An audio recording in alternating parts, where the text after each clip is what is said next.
sebenarnya kami bermula semuanya itu dari OSIS sendiri. Contohnya pada waktu saya jadi ketua OSIS kemarin itu, pada waktu aksen itu kan yang kemarin saya ceritakan, saya di anggaran itu dapat dana 12.500.000 ya, Mas Agung kan juga tahu. Tapi sama sekolah itu dipotong 2,5 juta. Lalu kami tanya, Pak kenapa kok dipotong 2,5 juta? Loh ini kan buat makan para pembina. Kamu nggak tahu kan, kamu kan belum merasakan jadi orang dewasa. Sekarang kan para pembina kan juga punya anak gini-gini lah. Saya tanya ke pembinanya, Pak apa benar Bapak minta uang untuk kegiatan ini. Oh enggak, saya nggak pernah minta. Nah, saya kembali lagi ke Wakaseknya Mas Agung. Lalu dipotong 500.000. Saat itu kita juga masih nggak terima, kenapa masih dipotong 500.000? Tapi ya udah kita mengalah daripada nggak dapat apa-apa. Jadi pada waktu itu kita disuruh tanda tangan kwitansi 12.500.000, padahal kita cuma dapat 12 juta.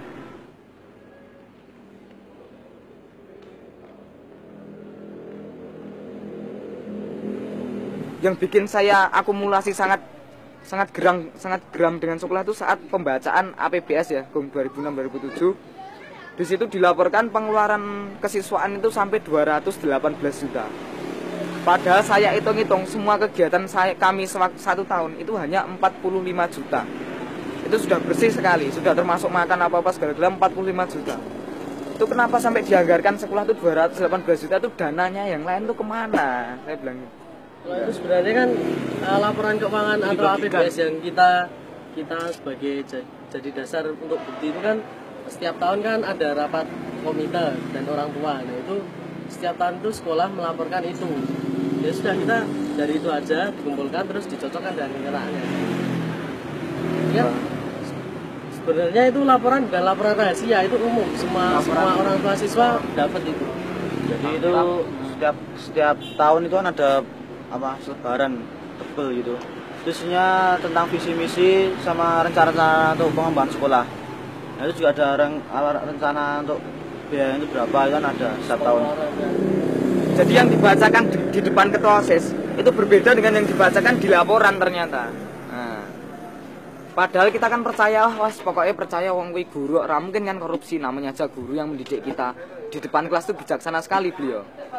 Tapi setelah kita tahu jadi OSIS, ternyata mereka itu tidak sebaik di depan kelas ternyata. Ya udah. Jadi itu kita tuh nggak ada takutnya sedikit pun. Sekarang tuh kita tetap menghormati beliau di depan kelas sebagai guru, kita tetap menghormati. Tapi di luar kelas, kalau kita membahas masalah koridor tentang keuangan, tentang kebijakan, kita nggak pernah kompromi. Kita tetap tegas pada pendirian kita. Kita nggak pernah mau diajak kompromi kalau masalah itu.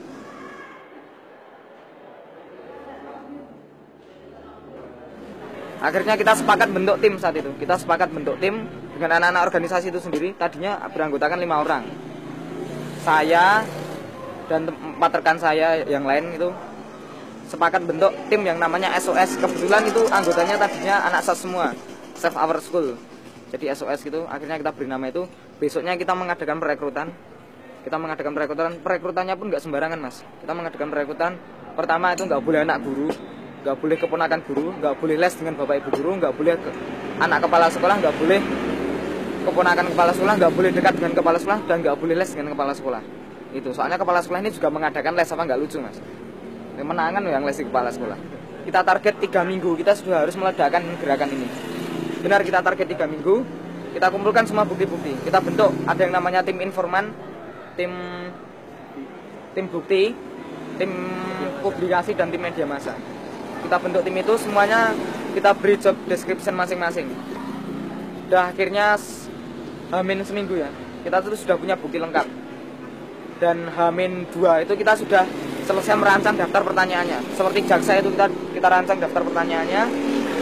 H-1 itu Mas Agung mempersiapkan acara dan semua peralatannya disiapkan oleh Mas Agung.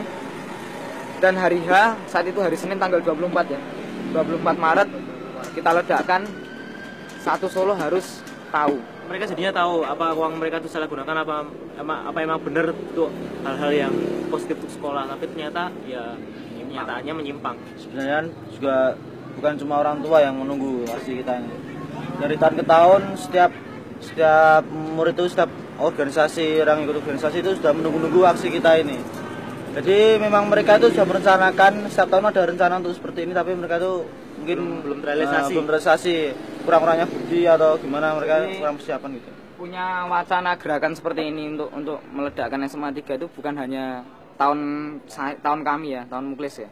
Tapi itu sudah 2 tahun di atas saya itu sudah ada gerakan seperti ini. Tapi kesalahan atasan kami itu harus izin dulu dengan pihak sekolah, pamit dulu. Kami mau mengadakan ini ya jelas terang-terangan langsung diancam mas saat itu. Ketua OSIS 1 tahun di atas saya itu langsung diancam saat itu. Kalau kamu sampai berani mengadakan demo di sekolah, kamu besok saya keluarkan. Bilang seperti itu. Jadi kemarin itu kami nggak mengadakan izin. Guru-guru pun nggak tahu kalau kita tuh mau demo di SMA 3 itu nggak tahu. Siswa SMA 3 pun nggak tahu kalau kita mau mengadakan demo saat itu nggak tahu.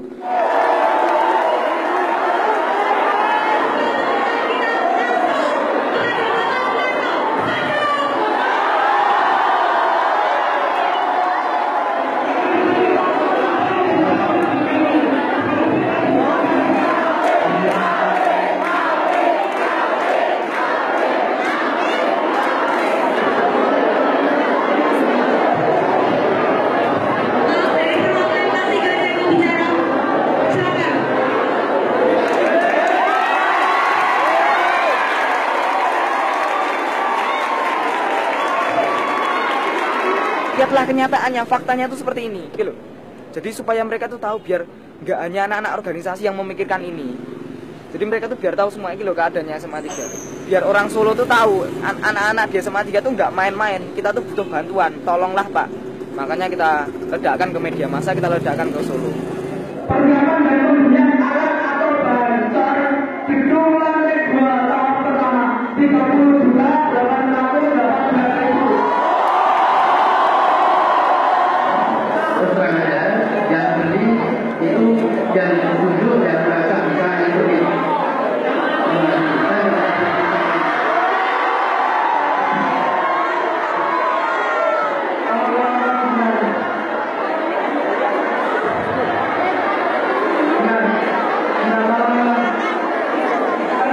Yang beli itu Rio Satriawan atau yang beli Agung Boyo Kusumo atau yang beli Desa Hadi atau Malik itu terserah. Tapi di sini kan ditandatangani oleh Dr. Andes Hartadi selaku Wakasek.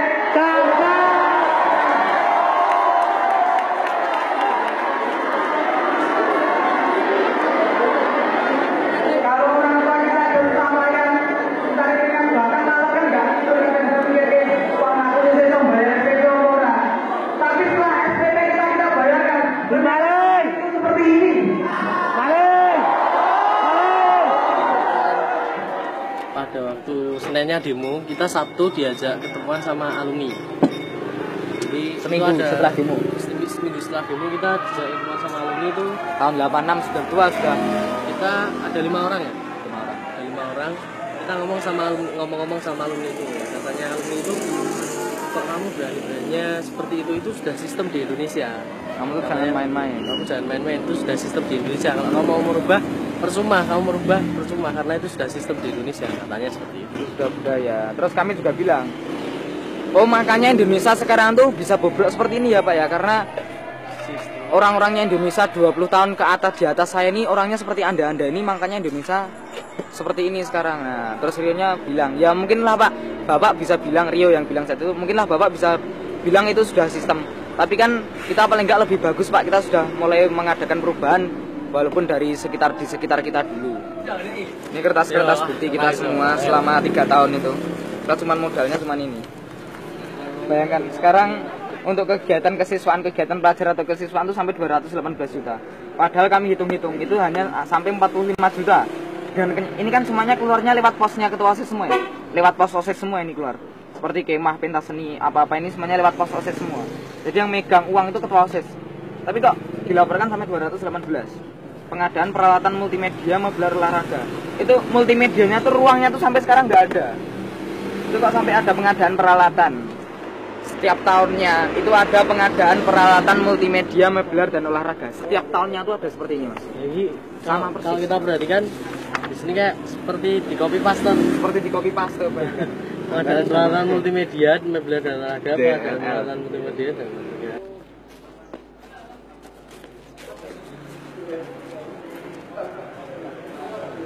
Membangun 0 sampai 67% aja. 67% itu menghabiskan dana sekian.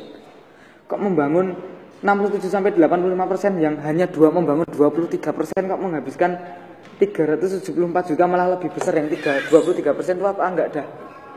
Korupsi paling bodoh itu udah. Jadi kan ada selisih 143 juta. Jadi yang di sini yang kita pertanyakan itu pertama itu selisih sekian dulu. Itu kemana? Padahal uang yang asli keluarkan yang ini, yang di total ini tadi. Nah sekarang di logika, membangun 67% itu lebih kecil daripada membangun 18%. Jadi saya nggak mau jadi pegawai negeri pokoknya. Pegawai negeri mungkin kalau bisa kaya itu, nah itu dari mana? Itu kalau bisa kaya berarti kan itu yang ditanyakan loh. Kok itu pegawai negeri dengan gaji sekian kok bisa kayak gini ini. Nah itu saya nggak mau jadi seperti itu. Saya mau jadi pengusaha. Oke lah mungkin kalau realitanya mungkin pengusaha itulah yang malah membuat korupsi, yang membayar oknum-oknum pegawai negeri supaya melancarkan usahanya. Ya oke lah paling enggak kan saya kan enggak korupsi. Hanya saya berpikiran saya seperti itu. Saya mau jadi pengusaha. Ya kan sekarang banyak, jadi mudahnya itu jadi demonstran, jadi kritikus, jadi orang yang kritis, jadi orang yang idealis, tapi setelah mereka itu menjadi orang yang di jabatan strategis, mereka ternyata juga seperti itu kan, sama aja. Jadi saya juga saya berharap semoga idealisme saya tetap terjaga. Amin.